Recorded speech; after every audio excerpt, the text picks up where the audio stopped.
Welcome back to my YouTube channel छात्रों। स्वागत है आपका एक और धमाकेदार वायरल वीडियो में। तो आज की वीडियो कक्षा 8वीं के बच्चों के लिए होने वाली है। जैसा कि आज 12 दिसंबर को आपका संस्कृत का पेपर था। आपका संस्कृत का पेपर बहुत ही अच्छा गया होगा। हमने जो क्वेश्चन बताए थे उसमें से कई सारे क्वेश्चन आपके एग्जाम में पूछे भी गए हैं। इसी के चलते लगातार छात्रों के कमेंट हमें देखने को मिल रहे थे कि सर आप जो है कक्षा 8 सामाजिक विज्ञान का पेपर कब तक लेकर आओगे, जो कि 13 दिसंबर को है। छात्रों की डिमांड पर हम आपके लिए जो है पूरा का पूरा असली पेपर लेकर आ चुके हैं। आप यहां पर देख सकते हैं, यही पेपर आपको जो है 13 दिसंबर को आपको अपनी अर्धवार्षिक परीक्षा में देखने को मिलेगा। अगर आप इस वीडियो को पूरा देख लेते हैं लास्ट तक, अगर आप इस वीडियो को पूरा देख लेते हैं लास्ट तक, तो आप 60 में से 60 नंबर लेकर आएंगे। तो आपको वीडियो को बिल्कुल भी मिस नहीं करना है। इस वीडियो को आप विस्तार से देखें, एक एक क्वेश्चन आपके लिए इम्पोर्टेंट होने वाला है। तो चलिए वीडियो को शुरू करते हैं। इस वीडियो को और साथ ही इस वीडियो को आप अपने दोस्तों के साथ जरूर शेयर करें। आप यहां पर देख सकते हैं, राज्य शिक्षक केंद्र मध्य प्रदेश भोपाल अर्धवार्षिक परीक्षा सत्र 2025-26 विषय आपका सामाजिक विज्ञान होने वाला है, हिंदी माध्यम। और आपके लिए जो परीक्षा करने के लिए समय रहेगा वो आपका 2.5 घंटे का रहेगा और 60 नंबर का आपका पेपर होने वाला है। प्रश्न नंबर 1 में आपको जो है बहुविकल्पीय प्रश्न लिखना है। ये आपके 5 नंबर के होने वाले हैं, प्रश्न नंबर 1 से 5 तक। इसके बाद में आपको नीचे निर्देश देखने को मिलेंगे। सही विकल्प चुनकर उत्तर लिखिए। प्रत्येक प्रश्न के लिए आपको यहाँ पर 1 अंक निर्धारित है। पहला प्रश्न आपको दिया गया है, झूम खेती में बीज बोने के तरीकों को क्या कहते हैं। आपको यहाँ पर कुछ इस प्रकार 4 ऑप्शन देखने को मिलेंगे, ए, बी, सी और डी, जिसमें से आपको एक सही सिलेक्ट करना है। पहला है गाड़ना, चितराना या बिखेरना, सीड ड्रिल या फिर बुवाई। तो पहले का आपका जो आंसर है वो आपका होने वाला है बी वाला। अगर आप बी को करते हैं तो आपका 1 नंबर पक्का है। इसी प्रकार दूसरा प्रश्न आपसे यहाँ पर पूछा गया है, उदाहरण कृषि का अर्थ है गेहूं, आदिम कृषि, फलों और सब्जियों को उगाना या फिर सोयाबीन उगाना। तो इसका जो आंसर है वो आपका सी वाला हो जाएगा, फलों और सब्जियों को उगाना। तीसरा प्रश्न आपका, चावल का प्रमुख उत्पादक देश कौन सा है।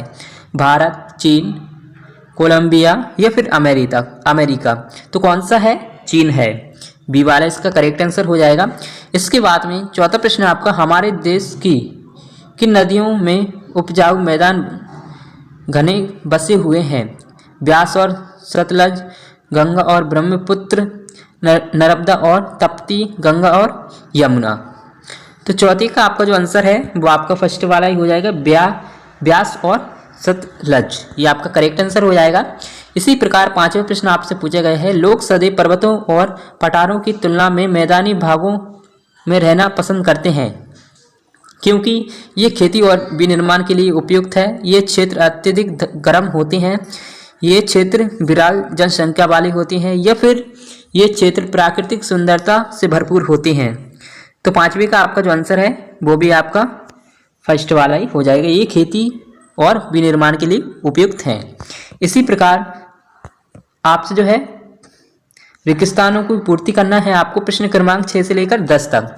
ये आपके 5 नंबर के होने वाले हैं। अगर आपने अभी तक इस वीडियो को लाइक नहीं किया तो वीडियो को जल्दी से लाइक कर दें और साथ ही चैनल को भी सब्सक्राइब कर लें, जिससे आने वाली वीडियो के बारे में नोटिफिकेशन आप तक सबसे पहले पहुंच सकेगी। 6वां प्रश्न आपको यहाँ पर दिया गया है, सन 1791 में बनारस में डेजिस कॉलेज की स्थापना की गई। तो कौन से कॉलेज की स्थापना की गई थी। संस्कृत कॉलेज की स्थापना की गई थी। ये आपको 6वें खालिस्तान में लिखना है। इसके बाद में 7वां प्रश्न आपका, राष्ट्रीय उद्यान एक डेजिस क्षेत्र है। इसका आंसर आपको हमें कमेंट करके बताना है, जिससे ये पता चलेगी कि आपने जो तैयारी है वो कितनी कर रखी है। इसके बाद में 8वां प्रश्न आपका, रोपण कृषि डेजिस का एक प्रकार है। तो 8वें का आपका जो आंसर है वो आपका होने वाला है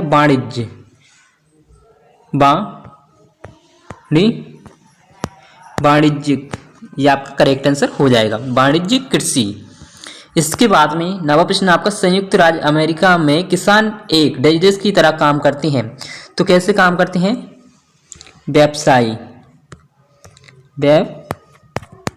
व्यवसायी की तरह काम करते हैं।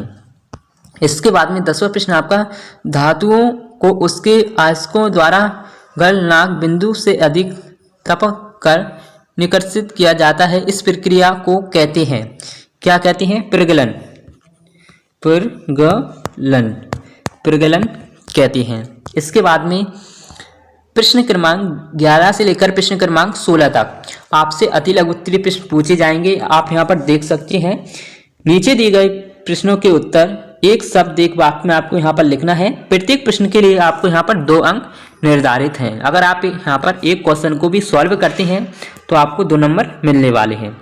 बहुत ही सिंपल क्वेश्चन आपसे पूछे गए हैं। 11वां क्वेश्चन आप देख सकते हैं। महुआ क्या है आपको बताना है।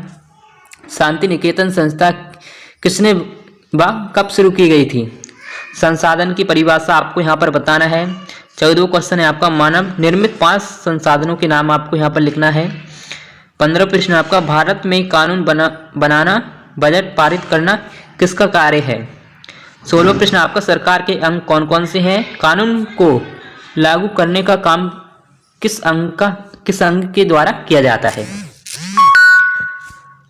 इसके बाद में प्रश्न क्रमांक 17 से लेकर प्रश्न क्रमांक 22 तक आपसे 3-3 नंबर के प्रश्न पूछे जाने वाले हैं। आप यहाँ पर देख सकते हैं नीचे दिए गए प्रश्नों के उत्तर आपको 30 से 40 शब्दों में आपको यहाँ पर लिखना है। प्रत्येक प्रश्न के लिए आपको यहाँ पर 3 अंक निर्धारित हैं। 1782 में जेम्स रेनेल ने भारत का पहला मानचित्र क्यों करवाया?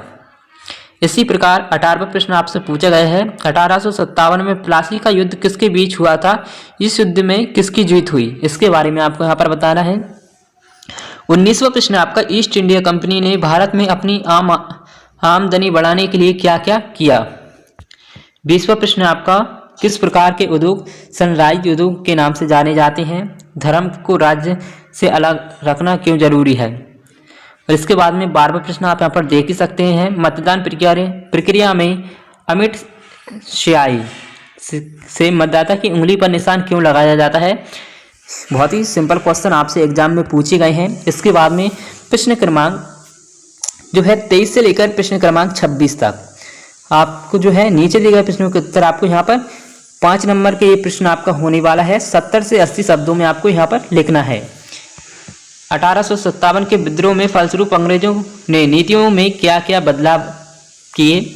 24वां प्रश्न है आपका विश्व में कौन कौन से प्रदेश जल की कमी की समस्या का सामना कर रहे हैं? 25वां प्रश्न है आपका हमें कितने मौलिक अधिकार प्राप्त हैं? किसी एक का आपको यहाँ पर विस्तार से वर्णन करना है। फौजदारी एवं दीवानी कानून में उदाहरण सहित अंतर आपको यहाँ पर स्पष्ट करना है। दोस्तों आपको इसमें से कितना पेपर आ चुका है ये आप अवश्य बताएं और साथ ही ये भी बताएं कि आप इस वीडियो को कहां से देख रहे हैं। कमेंट करना अवश्य न भूलें, लगातार कमेंट करते रहें।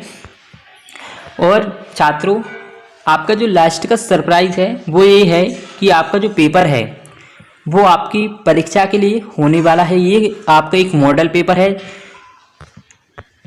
लेकिन इसमें जो क्वेश्चन है वो काफ़ी ज़्यादा इम्पोर्टेंट है, तो आप इसकी अच्छे से तैयारी करें क्योंकि इनको तैयार करने में आपको ज़्यादा समय नहीं लगने वाला है। तो आप एक बार ज़रूर पढ़ें और साथ ही आप अपनी जो तैयारी कर रहे हैं वो आप अपनी तैयारी को भी अच्छे से बनाए रखें। वीडियो पसंद आए तो वीडियो को लाइक अवश्य करें। मिलते हैं एक और ऐसी इंटरेस्टिंग वीडियो के साथ। Thanks for watching. धन्यवाद।